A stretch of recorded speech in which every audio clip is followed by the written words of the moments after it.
Hello दोस्तों, कैसे हैं आप लोग। तो दोस्तों, ये क्लास 10th की बुक है, यूपी बोर्ड में चलती है। तो हमारे व्यूअर्स मार्टिन, उनका नाम यही लिखा है तो मैं यही पढ़ रहा हूँ और कोई नाम बताया भी नहीं उन्होंने।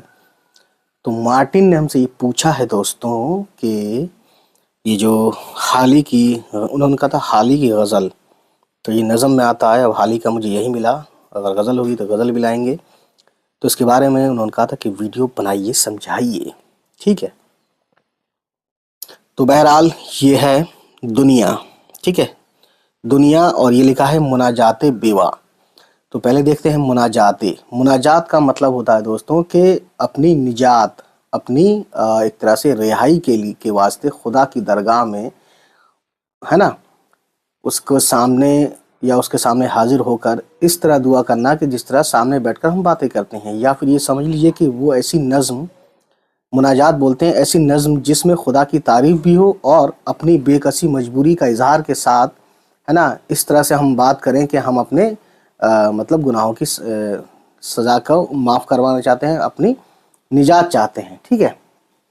तो बस इतनी सी कहानी है ना। तो देखते हैं इसमें आगे क्या है और किस तरह से इसमें क्या बताया गया है।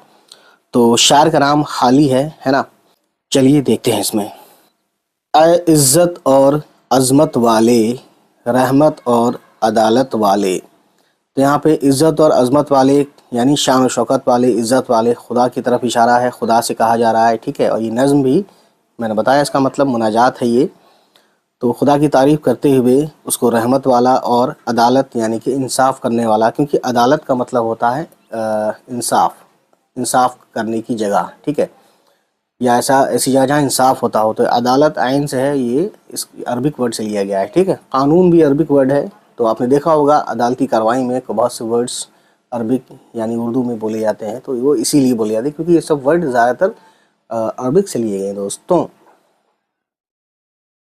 दुखड़ा तुझसे कहना दिल का, एक बशरियत का है तकाजा।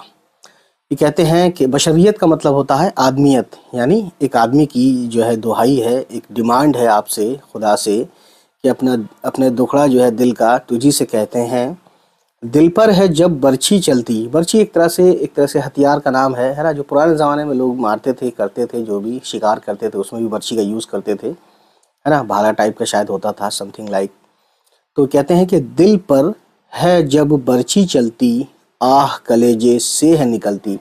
यानी दिल पर बर्छी चलने से मतलब है, बर्छी चलता है तो दुख होता है, यानी दिल पे जब दुखों का पहाड़ टूटता है, यानी दुख जब तकलीफ से भर जाता है तो कलेजे से आह निकलती है ना। जब कोई दुख याद आता है, जी बेसाख्ता भर आता है। जी भराना यानी दर्द बहुत ज़्यादा बढ़ जाना। ख्वाब सा है ये एक तमाशा, और दुनिया से इनका जी उठ चुका है। तो कहते हैं कि दुनिया में है क्या, ये एक ख्वाब है। ख्वाब का मतलब ये एक झूठ है। ठीक है। और एक तमाशे की तरह है दुनिया की जो कारोबार है, जो भी है। तो ये कौन कहता है, ये वही कहता है आदमी जिसका दिल दुखा हो दुनिया से, या दुनिया ने बहुत सताया हो। तो यहाँ बेवा की बात चली है। हाँ, बेवा का मतलब मैं बता दूं कि वो औरत जिसका मियाँ मर गया हो, है ना। बेवा हिंदी वर्ड है और इसका दूसरा वर्ड है, सिनोनिम कह सकते हैं। बेवा को रांड बोलते हैं संस्कृत में, है ना। संस्कृत ओरिजिनेटेड वर्ड है वो। रांड बेवा एक ही बात है। ठीक है। दुख से है यहाँ के घबराना क्या, सुख पे है यहाँ के इतराना क्या। यहाँ पे कहा जा रहा है कि दुख से क्या ही घबराएं और सुख पे हम क्या ही इतराएं। यहाँ मतलब यहाँ, तो पुराने ज़माने में 200-250 साल पहले यहाँ को यहाँ भी बोलते थे उर्दू में, है ना। तो आज भी बहुत से लोग बोलते हैं यहाँ आओ, यानी ये यहाँ सही वर्ड है, गलत नहीं है दोस्तों। ठीक है। तो खैर, ये कहते हैं कि दुनिया के से दुख से क्या ही घबराएं, है ना, और सुख पे क्या ही हम इतराएं, कि ना ही दुख का पता है कब चला जाए या कब आ जाए, ना ही सुख का पता है कि कब ये हमसे दूर हो जाए और हम दुख की दुनिया में, दुख के समंदर में डूबते चले जाएं। ऐश की यहाँ मोहलत है ना गम की, सब ये नुमाइश है कोई दम की। ये कहा जा रहा है, शायर कहता है ना। शायर वैसे यहाँ पे किसकी ज़बान बोल रहा है, एक बेवा की ज़बान बोल रहा है ना। एक बेवा जो दुख भरी है, दर्द भरी है। और बेवा का मतलब ही समझ गए आप, मैंने बताया आपको, है ना। जिसका मियाँ मर चुका है, शौहर मर चुका है, पति मर चुका है, ठीक है, उसे बेवा बोलते हैं। ये कहते हैं कि ऐश की यहाँ मोहलत है ना गम की, यानी कि ये कहते हैं कि ऐश, ऐश ये वर्ड अरबिक से लिया गया है। ऐश का मतलब होता है मज़ा या आनंद, हिंदी में आनंद बोलते हैं। तो ये जो मज़ा है, ये ऐश है ना, एन्जॉयमेंट है, यहाँ इसकी कोई ज़्यादा देर की मतलब नहीं है, ये ज़्यादा मोहलत के लिए नहीं है, ज़्यादा समय के लिए नहीं है, और ना ही जो दुख है, दर्द है, गम है, इसकी भी कोई मतलब गारंटी नहीं है कब तक रहेगा, ठीक है। सब ये नुमाइश है कोई दम की, कोई दम की यानी कुछ क्षण भर की, पल भर की, यानी ये सब जो दुनिया में नुमाइश का मतलब होता है वैसे शो ऑफ, नुमाइश करना यानी दिखाना, शो करना, दिखाना, सजा के दिखाना, ये सब चीज़ें नुमाइश होती हैं। तो ये जो भी दिख रहा है दुनिया में, ये सब क्या है, ये बस कुछ पल भर का है, कुछ वक्त का है, थोड़े से समय का है। आनी जानी चीज़ें हैं खुशियाँ, चलती फिरती छाँव है अरमा। तो ये कहा जा रहा है कि जो खुशियाँ हैं ये आती रहती हैं, जाती रहती हैं, है ना, ज़िंदगी चलती रहती है, कभी खुशी है तो कभी गम है, इस तरीके से, और चलती फिरती छाँव है अरमा, ठीक है। तो ये जो अरमा है, अरमा हमारे क्या है, एक चलती फिरती छाँव है, यानी अरमा इंसान के फिर भी कभी कम नहीं होते, है ना। मंगनी, ब्याह, बारात और रुखसत, मेल मिलाप, सुहाग और संगत। तो संगत का मतलब भी मिलन होता है, मेल मिलाप, सुहाग और संगत। तो ये शादी के दौरान की या शादी के लम्हों को जो है यहाँ पे लफ्ज़ से उजागर कर रहे हैं कि शादी होती है, इंसान खुश होता है, मंगनी होती है, सभी लोग शामिल होते हैं, खुशियाँ मनाते हैं, ब्याह होता है, सभी लोग शामिल होते हैं, खुशियाँ मनाते हैं, पैसा खर्च करते हैं, है ना। बारात आती है, वही सब काम यहाँ भी जो हो रहा था थोड़ा सा बढ़ जाता है। रुखसत होती है तो थोड़ा सा तकलीफ़ होती है, किसको, लड़की के घर वालों को, लड़की को, लड़कों को नहीं होती तकलीफ़, ठीक है। और मेल मिलाप, सुहाग और संगत। अब यहाँ पे ये कहा जा रहा है कि फिर मेल होता है, मिलाप होता है, सुहाग होता है, ये सब चीज़ें, एक दुनिया नई बनती है और इस तरीके से एक नया मामला ज़िंदगी का शुरू होता है, ठीक है। हैं 2 दिन के सब बहलावे, आगे चलकर हैं पछतावे। अब यहाँ शायर कहता है कि ये सब चीज़ें, खुशियाँ जो है, ये बस 2 दिन के हैं, ये बहलावे हैं, दिखावे हैं, इनका कोई असल ज़्यादा टाइम के लिए नहीं है, ये बस दिल बहलाने के लिए सही है ये, ठीक है। आगे चलकर है पछतावा, यानी आगे चलकर जब ये ज़िंदगी आगे बढ़ती है, इसी सिलसिले को आगे लेकर जब ज़िंदगी बढ़ती है, उम्र गुजरती है, तब ये सब बाद में पछतावा लगता है कि यार ये सब मैंने क्यों ही किया, काहे को किया रे भाया, इस तरीके से, मतलब मैं वैसे अलग अंदाज यूज़ कर रहा हूँ, लेकिन मतलब वही है, ठीक है। रेत किसी दीवार है दुनिया, ओछे का सा प्यार है दुनिया। ओछे का मतलब होता है कि वो लोग जो किसी पर एहसान करके एहसान जताते हैं, एहसान बताते हैं कि भैया मैंने तुम्हारी ये मदद की थी उस दिन, याद है, भूल गए इतनी जल्दी। तो ऐसे लोगों को हम ओछे बोलते हैं, ओछे, ठीक है। एहसान जताने वाले, यानी मदद भी की और फिर उसको बताना भी कि मैंने तुम्हारी मदद की थी भैया। तो इस तरीके से ओछे लोगों की कहानी है ये। तो प्लीज़ आपसे एक रिक्वेस्ट है कि आप ओछे मत बनना दोस्तों, ठीक है। जो ये वीडियो देख रहे हैं वो ओछो नहीं बनेंगे, आई होप सो। तो देखिए, ओछे का सा प्यार है दुनिया, ये कहते हैं कि ये जो दीवार है दुनिया की, जैसे रेत की दीवार होती है, कभी भी ढह जाती है ना, उसी तरीके से ये जो प्यार है दुनिया का, ये ओछा है, यानी ये दिखावटी प्यार है, उसके ये भी प्यार भी करेंगे और फिर एक दिन अपने प्यार का एहसान भी जताएंगे, ठीक। बिजली जैसी चमक है इसकी, पल दो पल की झलक है इसकी। तो ये कहते हैं कि बिजली जैसी चमक है, यानी बड़ी तेज़ी से आता है, जैसे बिजली बड़ी तेज़ी से एकदम चमकती हुई निकल जाती है ना। इसी तरीके से पल दो पल की झलक है इसकी, यानी दुनिया की ये सब चीज़ें की जो दुनिया में होती हैं, खुशियाँ हैं या जो भी हैं, ये सब वक्ती है, मतलब बहुत लम्हे भर का है, बहुत थोड़े से समय का है। आज यहाँ जंगल में मंगल, कल सुनसान पड़ा है जंगल। जंगल में मंगल का मतलब है दोस्तों कि एक तरह से खुशियों का दौर, खुशियों का मामला होना, है ना, या ये कह सकते हैं कि खुश होने के सारे सामान का मौजूद होना, है ना, एन्जॉयमेंट होना, या सुनसान में रौनक होना, चहल पहल होना, ठीक है। जैसे जंगल क्या है, सुनसान जगह है, जंगल में मंगल यानी सुनसान में भी चहल पहल हो जाना। तो ये कहते हैं कि आज यहाँ जंगल में मंगल, यानी आज यहाँ एकदम से खुशियाँ आ जाती हैं, रौनक हो जाती है ज़िंदगी में। ज़िंदगी में कभी ऐसा होता है कि खाली खाली ज़िंदगी में बहुत खुशियाँ हो जाती हैं और एकदम से जैसे सुनसान इलाके में जैसे जंगल में कभी चहल पहल भी हो जाती है। तो वही मिसाल इन्होंने दी है कि कभी तो जंगल में मंगल है और कल सुनसान पड़ा है जंगल, और फिर एक वक्त ऐसा भी आता है कि ये जंगल सब लोग खाली कर जाते हैं, या फिर ये कह सकते हैं कि ये पूरा का पूरा जंगल सुनसान हो जाता है। यहाँ जंगल से मुराद ज़िंदगी भी हो सकता है, दुनिया भी हो सकता है, ठीक है। तो इस तरीके से तो एक बेवा की मुनाजात है, तो बेवा की ज़िंदगी की बात चल रही है, ठीक। आज है रहने की तैयारी और कल है चलने की बारी। अब ये दुनिया से जाने की बात कर रहे हैं कि आज हम हैं, आज सारे काम कर रहे हैं, दुनिया के हिसाब से जी रहे हैं, ज़िंदगी को आगे बढ़ाने की कोशिश में जद्दोजहद में लगे हुए हैं। लेकिन एक वक्त ऐसा भी आता है कि चलने की तैयारी, चलने की बारी आती है, यानी मौत का दिन भी एक दिन आता है। आज है पाना कल है खोना, आज है हंसना कल है रोना, ठीक है। तो दुनिया में यही है, कभी कुछ मिल जाता है तो खुश हो जाते हैं, खो जाता है तो जाहिर है दुख होता है इंसान को। तो कभी इस तरीके से कभी खुशी भी होती है, हंसना भी होता है, और कभी रोना भी हो जाता है। कभी है बाधा कभी है घाटा, कभी है ज्वार कभी है भाटा। तो दोस्तों ये जो बाधा है, यहाँ बाधा का मतलब है दोस्तों कि बढ़ोतरी, बढ़ोतरी यानी बेनिफिट। तो कभी बेनिफिट है ना, कभी फ़ायदा हो जाता है, कभी घाटा हो जाता है, कभी ज्वार है, ठीक है, तो कभी है भाटा। तो एक वर्ड है ज्वार भाटा, यानी कभी जो आपने देखा है तलातुम, देखा है आपने तलातुम, तलातुम, तलातुम एक उर्दू का ही वर्ड है, मान लीजिए ज्वार भाटा। तो ज्वार भाटा एक वर्ड है और ये हिंदी का ही वर्ड है। तो इसमें क्या है कि समंदर का पानी जब एकदम थपेड़े मारता है, उतार चढ़ाव, यानी कभी डाउन होता है कभी अप होता है, तो उसे ज्वार भाटा बोलते हैं, ठीक है। और जब ज्वार भाटा बहुत ज़्यादा हो जाता है तो जानी और माली नुकसान भी होता है। तो ये कहते हैं कि कभी उतार है कभी चढ़ाव है, कभी ज़िंदगी में खुशियाँ हैं तो कभी गम है। इस तरीके से उतार चढ़ाव नशीब व फराज आते रहते हैं। हार कभी और जीत कभी है, इस नगरी की रीत यही है, यानी कभी इंसान हार भी जाता है, टूट भी जाता है, और कभी जीत भी जाता है, और अपने आप में कॉन्फिडेंस भी हो जाता है।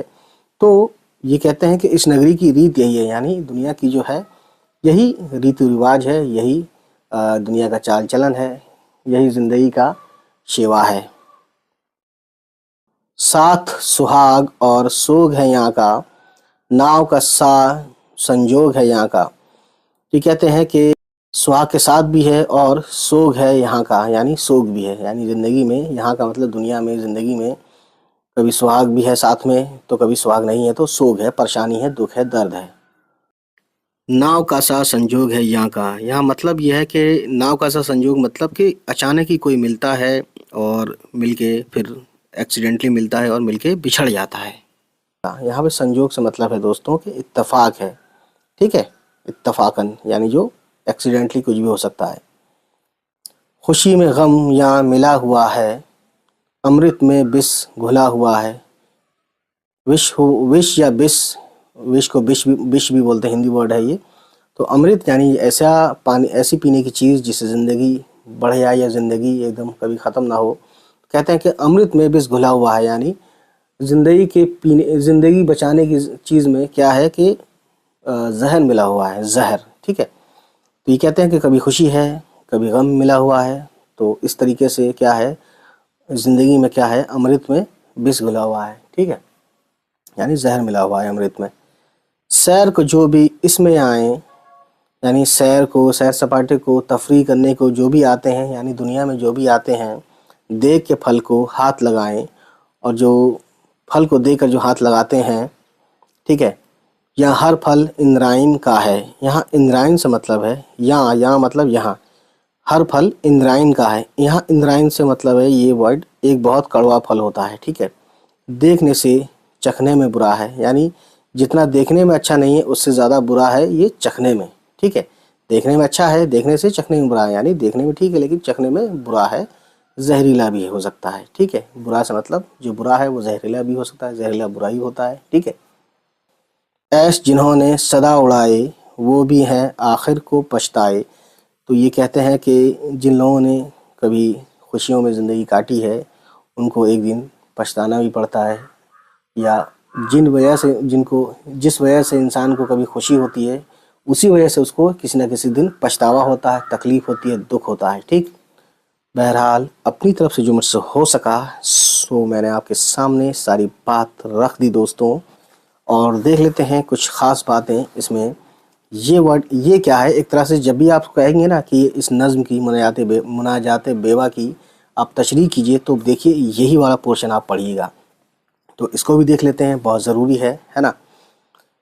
मुनाजात बेवा में हाली ने हिंदुस्तानी बेवाओं की बेचारगी और मजबूरी को बड़े दर्द अंगेज़ पैराए में बयान किया है। पैराए में यानी अपनी लाइनों में, अपने इसमें क्या नाम है, पैरा नज़्म में, है ना, बयान किया है। पूरी नज़्म एक नौजवान बेवा की ज़बान से है जो तमाम दुनिया में ख़ुद को तन्हा और बेवारिस देखती है। ठीक है, यानी अपने आप को लाचार मजबूर देखती है और खुदा से अपना दुखड़ा कहती है। दुनिया चंद रोज़ा सही लेकिन इसमें तरह तरह के इम्तिहान। चंद रोज़ा सही यानी दुनिया कुछ ही दिन की ही सही, लेकिन इसमें तरह तरह के इम्तिहान हैं, है ना। ज़िंदगी इम्तिहान लेती है, आजमाइशें हैं, ठीक है, और मसाइब हैं यानी मुसीबतें हैं। इस तरह ये नज़्म बेवा की फ़रियाद ही नहीं, यानी बेवा की फ़रियाद के अलावा बल्कि तमाम इंसानों और ख़ासकर तमाम औरतों की दर्द भरी कहानी है। नज़्म मसनवी की हैयत में है, हैयत में यानी उसकी रूप में, उसकी शक्ल में, और जिस बहर में लिखी गई है इसको सबसे पहले मीर ने जोश इश्क में मसनवी के लिए इस्तेमाल किया। तो जिस अंदाज़ में, जिस तरीके में लिखी गई है ये, उसको मीर ने ही सबसे पहले ही लिखा था। जोश इश्क जो ये बुक होगी उसमें ये सब चीज़ें शामिल हैं, ठीक है। तो यहाँ पे इन्होंने ये नाम डाल दिया, ठीक है। लेकिन हाली ने इस बहर को अपनी नज़्म में मीर से भी ज़्यादा लचकदार तरीके से इस्तेमाल किया है, ठीक है। तो हाँ, ये ज़रूर है कि मीर के यहाँ रवानी ज़्यादा है। तो कहते हैं कि मीर के यहाँ रवानी ज़्यादा है, लेकिन हाली ने भी कुछ कम रवानी नहीं दिखाई है। तो ये जो यहाँ से सिलसिला चल रहा है औरत की ज़िंदगी के बाद जो है, यहाँ क्या चल रहा है, यहाँ से आएगा कि हाली की नज़्म के तरीके को लिखें या किस अंदाज़ में हाली ने लिखी, या शायरी की, या नज़्म लिखी।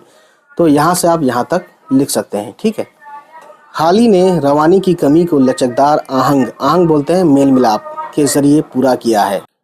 मीर के चंद शेर यूं हैं। तो देखिए मीर साहब के भी कुछ शेर लिख दिए हैं, उसको भी पढ़ लेते हैं दोस्तों जब आए हैं यहाँ तक। आह से इसकी मुश्किल जीना, दर्द फ़कत था सारा सीना, दिल में तमन्ना दाग जिगर में, शेउन लब पर यास नज़र में, नाले शब को उसके सुनकर, मर गए कितने सर को धुनकर। अपनी लाइब्रेरी से कुल्लियात मीर और कुल्लियात नज़्म हाली लेकर जोश इश्क और मुनाजात बेवा को पूरा पढ़ने की कोशिश कीजिए। तो जिस स्कूल में इस तरह की लाइब्रेरी है जहां उर्दू की बुक्स मिल जाती हैं, तो आप जोश इश्क पढ़ें, है ना, और मुनाजात बेवा को पूरा पढ़ने की कोशिश करें। यानी जो इसमें बुक में दिया गया है ये बहुत छोटी है, यानी ये बहुत बड़ी है दोस्तों, तभी इन्होंने कहा है कि पूरा पढ़ें। नाव का सा संजोग है यहाँ का, यानी इस मिसरे में यानी इस शेर में एक कहावत की तरफ इशारा है ना। नदी नाव संजोग, ये कहावत है नदी नाव संजोग, यानी इसके मायने हैं इत्तफाकी मुलाकात, यानी एकदम से किसी से एक्सीडेंटली मिल लेना या ऐसा मिलना जो ज़्यादा देर तक ना रहे। तो दोस्तों बस यही है कहानी, ठीक है। तो आज की कहानी यहीं तक, तो मिलते हैं नेक्स्ट वीडियो में। उम्मीद है गाइस ये वीडियो आपको पसंद आई हो, और अगर पसंद आई तो प्लीज़ हमारे चैनल को सब्सक्राइब कीजिएगा और उन सभी तक पहुंचाइए हमारी वीडियोस को जिनके बारे में आपको लगता है कि उनको ये वीडियोस देखनी चाहिए। चलिए फिर मिलते हैं आपसे, हमारी होगी नेक्स्ट किसी वीडियो के साथ मुलाकात। तब तक खुश रहें, आबाद रहें, बाय बाय, टेक केयर।